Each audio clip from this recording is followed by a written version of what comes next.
আজকে আমরা যে রায়টা শুনেছি সেই রায়তে শহীদ পরিবার এবং আহতরা সম্পূর্ণ সন্তুষ্ট অর্জন করা সম্ভব হয় নাই। আমরা খুনি শেখ হাসিনা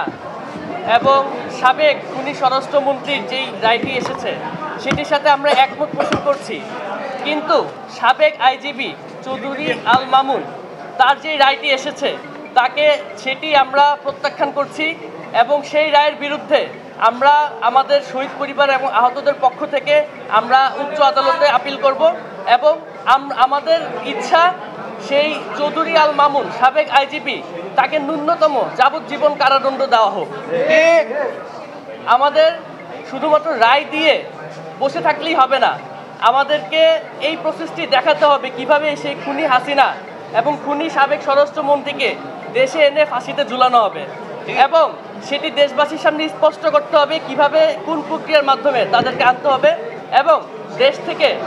এই কার্যক্রম যত শীঘ্র সম্ভব তত শীঘ্রই শুরু করার জন্য আমাদের শহীদ এবং আহতদের পরিবারদের থেকে এটি দাবি জানানো হচ্ছে।